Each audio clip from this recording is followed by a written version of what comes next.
The village of An Hoa was once peaceful until Lieu, a mentally disabled young man, was falsely accused of murder, beaten to death, and then hanged at the village gate. His poor mother, Mrs. Lieu, died of a broken heart shortly after, leaving behind a boundless resentment. Just when everyone thought the tragedy had ended, a few days later, those who had wronged Lieu began to die gruesome deaths, one by one, each by a noose identical to the one that had claimed Lieu. People whispered that in the night winds, one could still hear a weeping voice, hoarse and deep. "You strangled me, now I'm taking you with me." From Lieu's vengeful spirit, his seething resentment had transformed into the Noose Demon, a fiend draped in a bloody rope, dedicated to strangling the guilty. Every night a white mist descended, that rope would sway at the village gate, waiting for the next victim. Wiping a bead of sweat from her brow, Mrs. Lieu let out a weary sigh. The sun was already high, yet her son, Lieu, still hadn't brought her lunch to the fields. Lifting her feet from the muddy earth, Mrs. Lieu took heavy steps towards a tree root to rest, fanning herself with a tattered conical hat to ward off the stifling heat that crept up her neck, all while waiting for her son. Mrs. Lieu's husband had passed away early, leaving her with two young sons, Cayenne and Lieu, who were barely old enough to recognize tea leaves from water. She had toiled alone to raise them, but perhaps that hardship wasn't enough, for fate continued to cast misfortune upon her small family. When they were born, she named them Cayenne and Lieu, hoping their lives would be as peaceful and prosperous as their names implied. But in the end, they were constantly plagued by hunger and poverty. More cruelly, unlike his older brother, Lieu suffered from an intellectual disability. Though he was in his 20s, his mind remained that of an 8-year-old child. Mrs. Lieu desperately sought help everywhere, visiting healers from every village, but each consultation ended with a despairing shake of the head. With little money, Mrs. Lieu could only swallow her tears, watching her simple-minded son with a pain that tore at her very soul. Understanding his mother's struggles, Cayenne, upon growing up, asked Mrs. Lieu for permission to go to the district to find work, to help her and care for his ailing younger brother. Stepping far from home, Cayenne did all sorts of odd jobs to earn a living. It was then that he realized money earned from his own sweat was never easy. Busy from dawn till dusk in the district, Cayenne didn't have much time to visit home, sometimes only returning once every month or two, giving Mrs. Lieu a small sum of money before hurrying back to work. At home, Mrs. Lieu patiently taught Lieu many things, from daily hygiene activities to simple chores. Lieu, despite his condition, was surprisingly obedient. After many lessons from his mother, Lieu learned to help Mrs. Lieu sweep the house and tidy the garden. Lately, he had even learned to cook rice. This brought Mrs. Lieu immense joy. It was called rice, but in reality, it was mixed with 4 or 5 parts of sweet potatoes and cassava. The usual lunch Lieu brought to Mrs. Lieu in the fields was just a packet of rice wrapped in a clean banana leaf, sprinkled with a little salted peanuts and a few boiled spinach leaves. Mrs. Lieu looked down the road leading to the fields, still no sign of Lieu. A strange sense of unease settled in her heart. Suddenly, she noticed something by the irrigation ditch nearby. A snakehead fish floated to the surface, gasped 3 times, then flipped onto its back and slowly sank to the bottom. Before she could recover from her surprise, a hawk flying high overhead, squawking loudly, suddenly froze midair, then plunged headfirst into the ditch, lying motionless. Mrs. Lieu shivered, goosebumps crawling from the back of her neck down her arms, making her whole body cold. Birds falling and fish sinking right before her eyes, these were omens of ill fortune for her and her family. Her heart burned with anxiety. She quickly put on her tattered hat and hurried home. Not long before, Lieu had finished wrapping the rice in a banana leaf, ready to take it to his mother in the fields. The path from home to the fields was quite long. As he walked, he hummed cheerfully, ran around some dry haystacks at the village entrance, playfully plucked a few strands, tied them on his head, and chuckled. Suddenly, Lieu heard a piercing scream. Turning his head towards the dike, he saw a little girl running for her life, pursued by a strange dog. Lieu rushed forward but was too late. The dog lunged, bit and tore at the girl, leaving her unconscious and lying in a pool of blood. Seeing Lieu approach and shoo it away, the dog whined, tucked its tail, and fled. Lieu, in a panic, knelt beside the girl. It was Man, the beloved daughter of Elder Tran, the most powerful family in the village. Simple-minded Lieu tore a piece from his ragged shirt and bandaged Man's wound, mumbling innocently, Man is bleeding? Blood, blood, Mother said to call a grown-up. Kui clumsily picked Man up and immediately ran towards Elder Tran's house. But innocent Kui had no idea that his action would spark a tragedy no one could have ever foreseen. Elder Tran, just past 50, had a few silver strands in his topknot. At his age, he wasn't quite an elder. But the villagers of An Hoa revered him, partly out of fear, partly because he was the most influential figure in the village, so no one dared utter a word against him. His collar was unbuttoned, revealing a plump physique and a belly with 2 rolls of fat. His face exuded authority, an authority that compelled every villager in this impoverished place to avert their gaze when in his presence. Indeed, he ruled with an iron fist, his power unmatched, oppressing and bullying the people. Elder Tran was infamous for being vicious, narrow-minded, greedy, corrupt, and arrogant. In this world, the king's law often bowed to village customs. With money and power, he could do whatever he pleased, and no one dared to speak up. His words were law, and his rules had to be followed. Anyone who dared to defy him would only dream of living peacefully. Elder Tran and his wife had 2 children, a son and a daughter. Their eldest son, Kyan, was exactly 22 this year, while their youngest daughter, Man, was a full 15 years younger than her brother. Kyan had grown up in abundant prosperity, his temperament molded exactly like his father's, a man whose presence alone commanded respect. Kyan wasn't often home. He usually spent his evenings at the village hall, gambling with the sons of the local scholars and dignitaries. Man, on the other hand, was only 7 years old, and Elder Tran and his wife doted on their daughter like gold and silver, spoiling her rot. So when they heard Kui's shouts from outside the gate, the household servants opened the door and shrieked in terror. Elder Tran and his wife, just emerging from the house, froze in their tracks. Innocent Kui carried Man into the courtyard, the girl's blood still soaked the bandage, staining Kui's hands and ragged clothes. Kui trembled, holding Man, stammering in fear. Elder Tran, little Man was bitten by a big dog, so much blood. Kui brought her back to you so she stops bleeding. Mrs. Tran rushed forward, embracing Man and letting out a piercing shriek. Oh my God, my child, what happened to you, my darling? Elder Tran turned and yelled at his wife, why are you still sitting there? Take her to the healer, quickly. Mrs. Tran and several servants immediately carried Man out the door. Just then, Kyan returned from the village hall. Seeing his sister covered in blood, Kyan froze in horror, then stormed into the house. He saw Elder Tran grabbing Kui by the collar, shouting, you imbecile, what did you just say, you retard? Kui, terrified of Elder Tran, turned pale. The simple-minded young man's face twisted, and he shook his head, crying, the dog bit. Before Kui could finish, a man burst through the gate, pointed directly at Kui, and yelled at Elder Tran. Elder Tran, I saw with my own eyes that this madman brought a stray dog from the cemetery into the village and unleashed it to attack little Man. I saw it from a distance, and by the time I ran over, he had already carried Man here. What? The newcomer was Din, the son of the village chief of An Hoa. Din was also in his early 20s, but was an incredibly twisted and cunning individual. Din had long harbored designs on Man and deeply resented Kui, having seen him and Man playing together in the fields several times. Today, seeing his chance, Din immediately shifted the blame onto the innocent young man, even though it was Din himself who had orchestrated the entire incident. The strange dog that attacked Man by the dike was one Din had hired from a merchant. Initially, Din had only intended to frighten the girl so he could heroically rescue her, thereby winning the favor of Elder Tran and his wife. But he hadn't anticipated the mad dog would be so vicious, attacking Man in such a way. With his plan ruined, Din sought to frame Kui to eliminate the long-standing thorn in his side. Then Din stepped back out to the gate, dragging the corpse of a large black dog, easily weighing dozens of kilograms, into the courtyard. Here's the dog, Elder Tran, he said. I chased it down and beat it to death, bringing it back as evidence.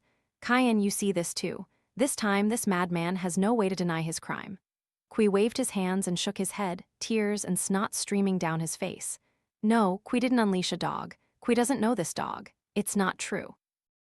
Din turned back to Elder Tran and Kyan, saying, see, Elder Tran, the evidence is clear as day, yet he's still denying everything.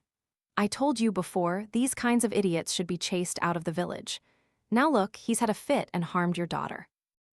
See? Kyan roared, charging forward and kicking Kui in the face, making him vomit blood. Kayan was like a wild beast unleashed. He bellowed, "Father, just let me beat this retard to death." Fury blinding him, Elder Tran picked up his heavy wooden staff and without a word lunged at Kui, striking him repeatedly while continuously cursing, "Damn this kind of idiot.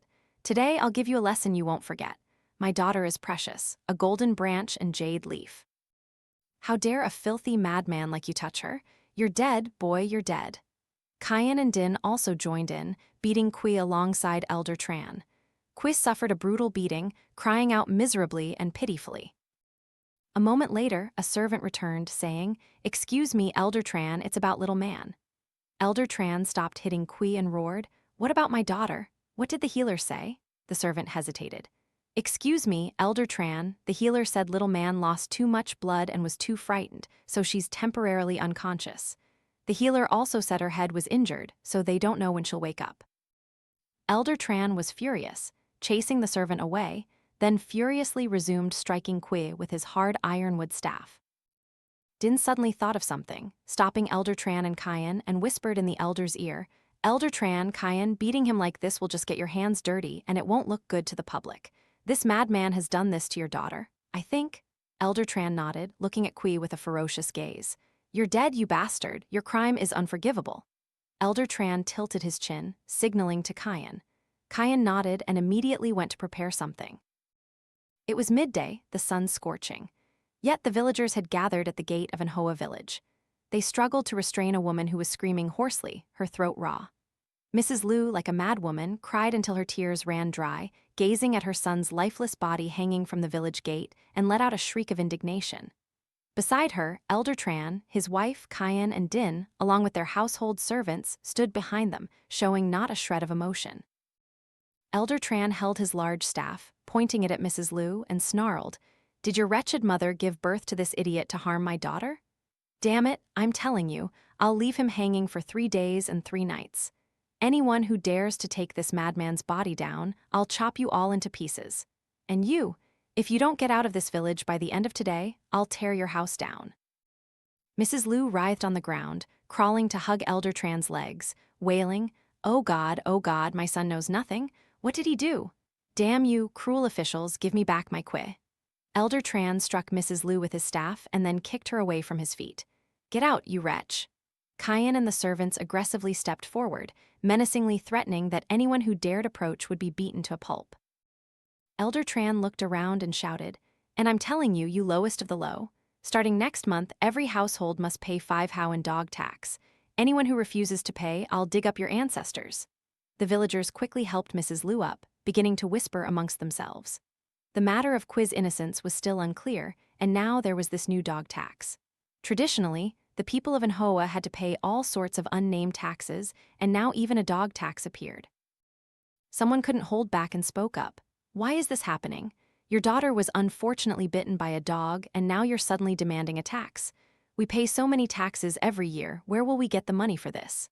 Mrs. Tran, her eyes blazing, interjected, snarling, "If you can't pay, then get out of this village. Damn you all, if my daughter doesn't recover, you'll work your backs raw to pay the tax." After that, Elder Tran instructed 2 servants to stay and guard the body. He ordered them to beat anyone who dared to take Kui's body down.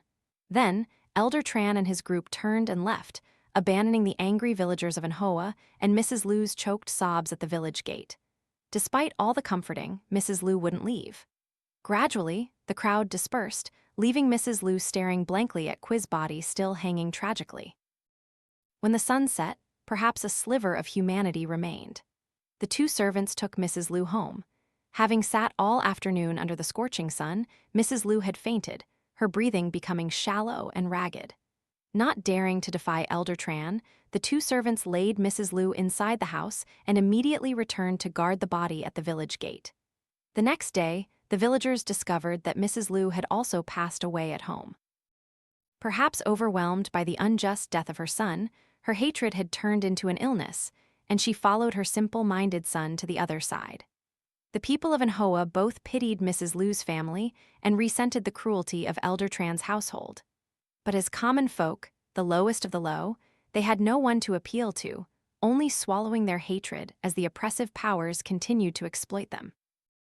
Din was credited with finding the culprit who harmed Elder Tran's daughter, and the elder promoted him to a clerk position in the district.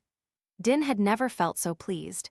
In his mind, he secretly gloated that his previous scheme had achieved multiple goals, eliminating a village idiot and earning Elder Tran's patronage. Perhaps Din's only regret was that he would have fewer opportunities to approach man in the future. Qui's body was finally laid to rest. Before that, the villagers of An Hoa had to plead with Elder Tran's family for a long time before he finally agreed to have Qui's body taken down. Afterward, a simple funeral was held for Mrs. Lieu and her son, and their bodies, wrapped in tattered mats, were taken for burial. Neighbors rushed to the district to inform Kian of his family's tragic news. But unfortunately, Kian had gone missing a few days prior in a boating accident. Now the entire family was gone.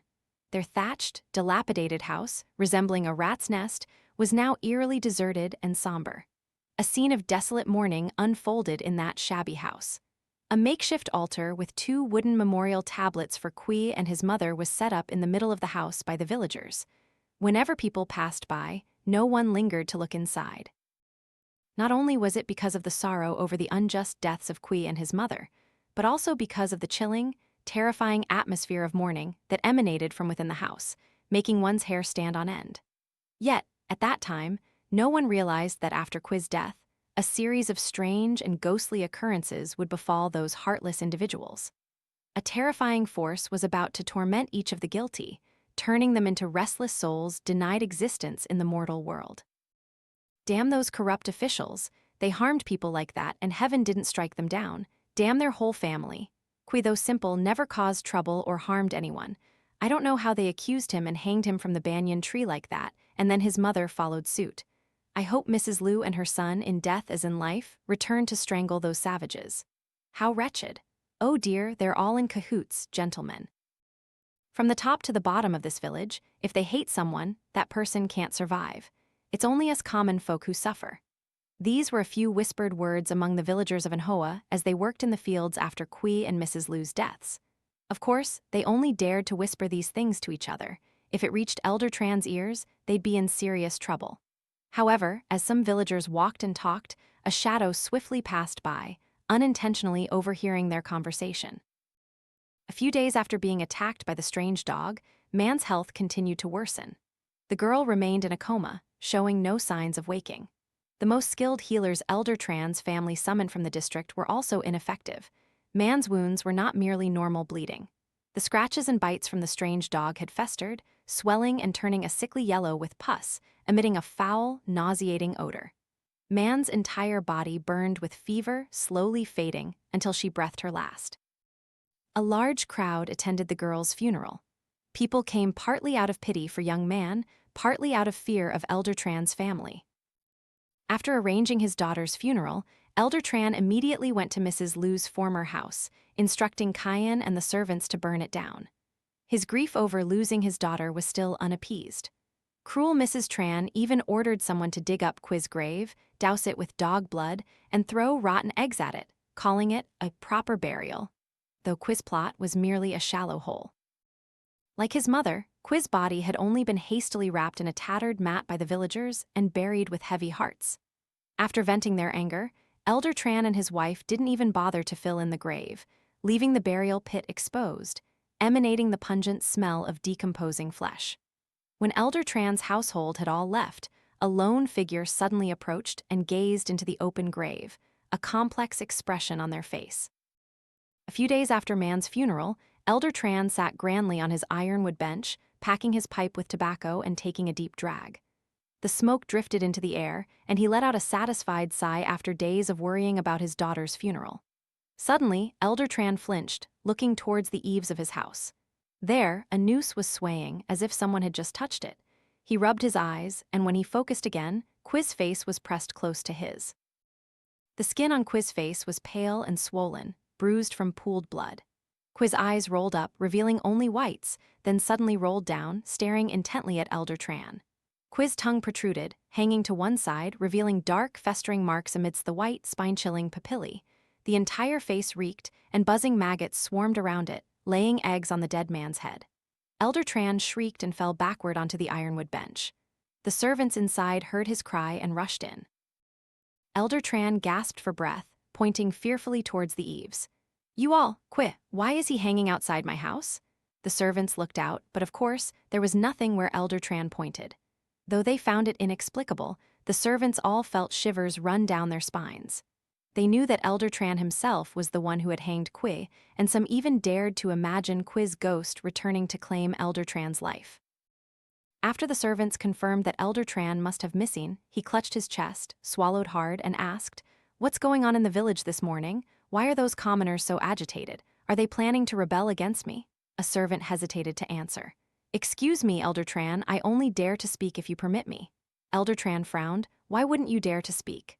"Well, I saw you were just agitated, so I was afraid you wouldn't be pleased." "Damn it, just tell me." "Stop stammering." Urged by Elder Tran, the servant dared not delay. His face suddenly turned ashen as he recounted.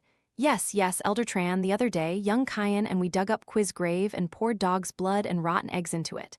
We didn't fill the grave back in when we left. Today the commoners are saying that Qui's body is gone." Elder Tran shot up, his eyes wide, speaking loudly. "What? The body is gone? Who took it?" Elder Tran suddenly paused, realizing how absurd his words were. Who would steal a foul-smelling corpse? Elder Tran reached for the cup of Voi tea on the table and abruptly lowered his voice. "So, what's the situation now?" The servant shook his head. "The village is in chaos, Elder Tran. Some foul-mouthed people are saying you dug up Qui's body and threw it elsewhere, and some are even saying Qui has turned into a demon and returned to haunt you." The servant fell silent here, seeing Elder Tran's face turn purple with rage. Elder Tran threw the Voi teacup to the ground, shattering it, then grabbed the servant by the collar and roared, "Damn them all, get out there right now.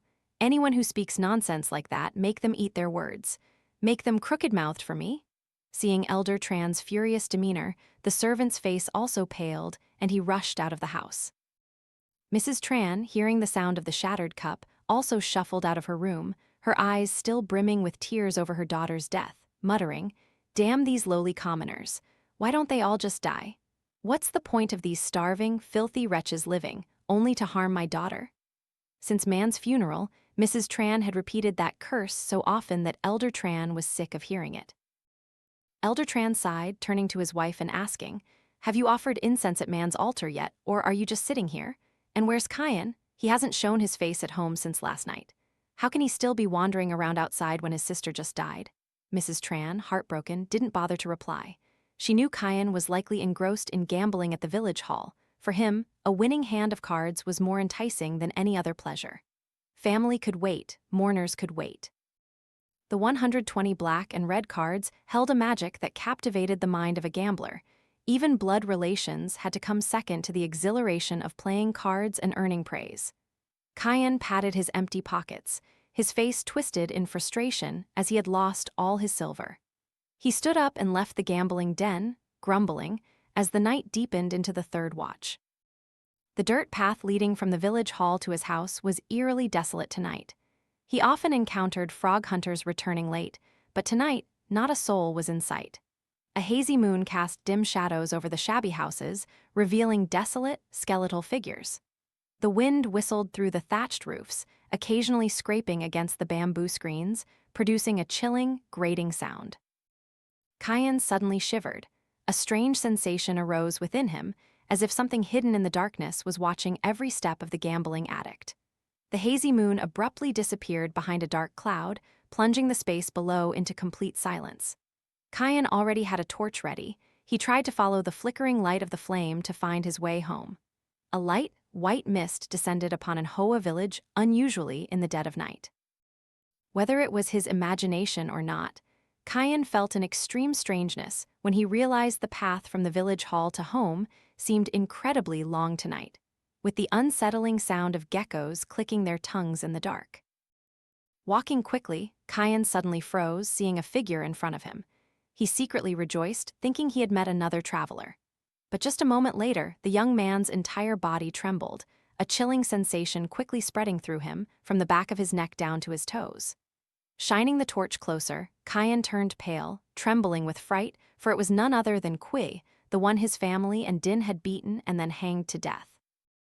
More horrifyingly, Qui's face was deathly white, his eyes wide open, staring at Kyan with an empty, cold gaze. Qui's mouth suddenly gaped open, revealing a sticky crimson liquid dribbling out. Qui, a ghost, there's a ghost. Kian collapsed onto the road, the torch in his hand falling to the ground. Now his limbs contorted as if paralyzed, fear overwhelming his reason, making his mouth so stiff he couldn't utter a word. Qui advanced like a phantom, his deathly face leaning down to stare intently at Kian, then breaking into a grotesque smile. You killed me, you desecrated my body. Do you know how cold it is down there? I can't go alone. Now I want you to come with me. Qui's pale, bony hand held a noose, wrapping it around Kian's neck, then dragged him roughly along the village road. In life, Kian was a fierce, dog-blooded man, but he was faint-hearted. Faced with a vengeful spirit, not just him, but anyone in this situation would be stunned into paralysis. The noose tightened around Kian's neck, bringing him to a sudden, horrified realization, but by then it was too late. Kian tried to raise his hands to claw at the rope, desperate for breath. His face had turned bright red, like a ripe gack fruit. Now even if he wanted to scream for help, he couldn't. You strangled me to death, now I'll strangle you too. Consider us even. The white mist grew thicker and thicker, deliberately obscuring the scene of bloody revenge. Owl-like birds from the cemetery, as if sensing the scent of death, flocked around, shrieking in terrifying, mournful cries, signaling that someone was about to be severed from the mortal world. Contrary to the eerie silence earlier, the neighborhood dogs now howled frantically. They were warning the villagers of An Hoa that a formidable force was returning to torment each of the sinful.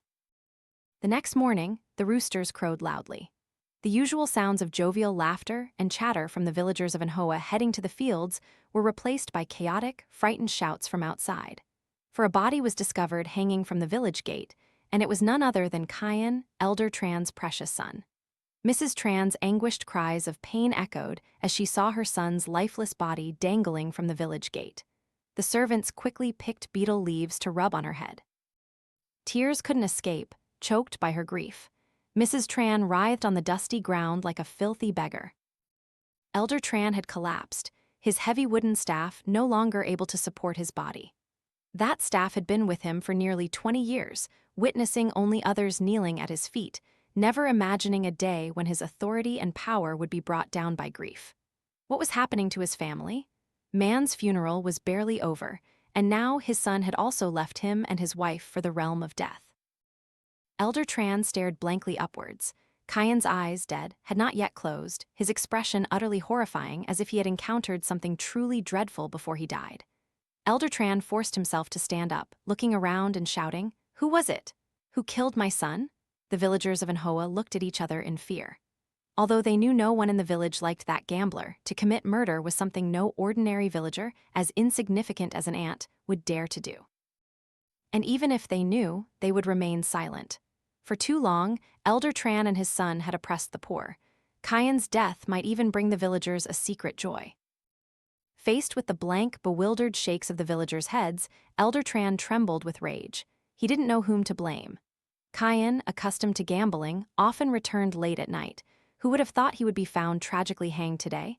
Mrs. Tran suddenly remembered something, covering her mouth in fear. Husband, could it be Qui's ghost returning? Before Mrs. Tran could finish, Elder Tran slapped her across the face. Standing before the villagers, for Mrs. Tran to speak such superstitious words was tantamount to accusing her husband of receiving karmic retribution. Elder Tran sternly roared, "Shut your mouth! What nonsense about ghosts? It must be someone in the village who hated Kian and harmed him. Servants, drag those sons of the scholars and dignitaries here for me." Elder Tran vehemently insisted that his son Kian's death was caused by someone else. Throughout his life, he had witnessed countless events, rising from humble beginnings to a position of authority, employing numerous schemes to achieve his goals. He had lived for so many years, what could possibly escape his discerning eyes? Soon, the sons of the scholars and dignitaries appeared at the village gate. Upon seeing Kian's body being taken down from above by the servants, their faces all turned ashen. Elder Tran interrogated them relentlessly, but could extract no information, as they claimed to have been gambling cards together until dawn after Kian left the previous night. Kian's death was too sudden, too mysterious, intensifying Elder Tran's already tearing grief and adding a baffling layer of confusion to his pain. Just a few days prior, Man's small coffin had been buried in a cold grave in the cemetery. Now, it was Kyan's turn. Elder Tran and his wife could not accompany the funeral procession to the graveyard. The superstition that parents do not attend their children's funerals had become an unspoken tradition. No one dared to say it aloud, but everyone in An Hoa village knew Kyan's death was not due to some random cause. Qui's vengeful spirit had returned to exact revenge on those who had caused his unjust death, preventing his soul from finding peace. Many hardened villagers even whispered that this might not be the last funeral in that wealthy family. The vengeful spirit of the simple-minded young man would continue to torment and inflict suffering upon every wicked and cruel individual, forcing them to atone for their sins in the underworld. In Elder Tran's grand tiled house, a heavy, mournful atmosphere now enveloped every corner of the family's residence. The elder's servants had voluntarily resigned, leaving only half of the courageous ones still working. They had begun to fear this family. Previously, though they had heard bad rumors about Elder Tran's household, what they never imagined was that Elder Tran valued human life as mere grass, arbitrarily condemning people to death without clear judgment. Their lives were certainly like ants in Elder Tran's hands. He could crush them whenever he wished, and as attendants and servants, their fate was no different. Mrs. Tran had an errand to run that afternoon. Usually, when she or Elder Tran went out, a servant would accompany them, but this time she wanted to go alone. Mrs. Tran sought out the house of a local sorcerer, looked around, then discreetly knocked on the door. The reason she didn't want a servant to follow was her fear that Elder Tran would interrogate them. Knowing her husband utterly despised superstitions and rituals, she had gone alone in secret. Master Lieu, a man past 50, wore a ceremonial robe, exuding an air of solemnity. His gaunt face, with prominent cheekbones, made him look like a starving man.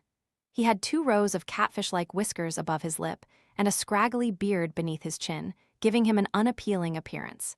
Master Lieu's emaciated figure made Mrs. Tran, at first glance, mistake him for a skeletal frame draped in human skin. Master Lieu stepped to the door and deferentially invited Mrs. Tran inside. After listening to Mrs. Tran recount the recent events, Master Lieu lit an incense stick at the main altar, then retrieved a bamboo cylinder containing many small bamboo sticks, each the size of 2 chopsticks. He shook it several times and told Mrs. Tran to pick a fortune stick. Mrs. Tran closed her eyes and randomly picked one, not even looking at the stick she had chosen, handing it immediately to Master Lieu. Receiving the stick from Mrs. Tran's hand, Master Lieu's eyes suddenly widened in astonishment, and he looked at Mrs. Tran with a fearful gaze. Sensing something amiss, Mrs. Tran immediately asked, "Master Lieu, what does the stick I just picked say? Is it good or bad?" Master Lieu pondered for a while, then hesitated. "Excuse me, madam, I only dare to speak if you permit me." Mrs. Tran impatiently nodded. "I came here to inquire about my family's fortune." "If you don't speak, how will I know?" Master Lieu let out a breath and slowly said, "Excuse me, madam, this is a stick of great misfortune." "What? A stick of great misfortune?" Seeing Mrs. Tran jump to her feet, Master Lieu advised her to calm down and continue to explain. "This stick implies that your family is facing great misfortune. Blood will flow like a river, vengeful spirits will torment until death, mourning will engulf your household, and all fame and fortune will perish." Mrs. Tran broke out in a cold sweat upon hearing this. Every word Master Lieu had just uttered seemed to pierce the ears of the cruel woman. She swallowed hard and asked again, "So, Master, what exactly is this vengeful spirit you speak of?" Master Lieu turned his face towards the altar, clasped his hands, and subtly rolled his eyes. The cunning sorcerer immediately thought of something, then adopted a solemn expression and said, "Madam Tran, have you heard of the Noose Demon?" "The Noose Demon? You don't mean?" Master Lieu nodded. "Yes, I suspect that Qui died unjustly. His resentment has transformed into the Noose Demon, returning to the mortal world to seek revenge on your family. Perhaps you don't know, Madam Tran, but once the Noose Demon targets someone, even if that person is saved in time, they cannot escape the noose of injustice the next time. The more people the Noose Demon kills, the harder it is to subdue. Its karmic retribution is extremely heavy, and it is almost impossible to suppress." Mrs. Tran stammered in terror. "Then, Master Lieu, do you have a way to deal with this demon?" "Don't worry about the money, it's not important. My son is dead, and I don't want my husband and I to suffer from that unclean thing anymore. Please help me, Master." Master Luke sighed, considered for a moment, then said, "There is a way, but it is also very risky."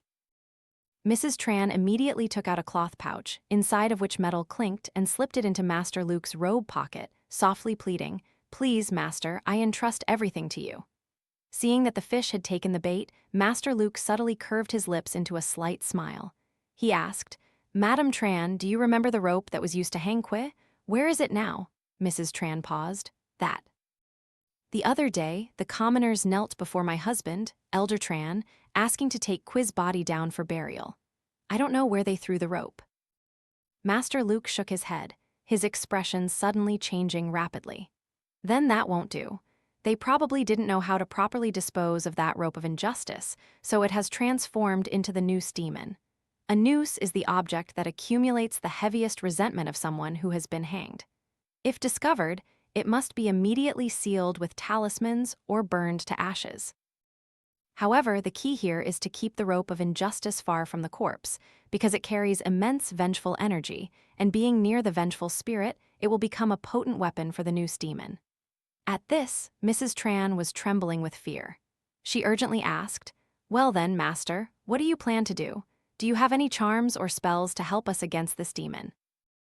Master Luke well knew that if he couldn't completely neutralize the cursed rope, even if Mrs. Tran offered him 10 times the amount of money she had just given, he would never be able to suppress the Noose Demon. Qui's body had mysteriously disappeared, so he couldn't perform a ritual to seal the corpse and prevent the Noose Demon. Master Luke's only aim was to extort money from this cruel old woman. For a long time, he had been oppressed by her and her husband in the village. This incident would be his chance to deliver a painful blow to their entire family.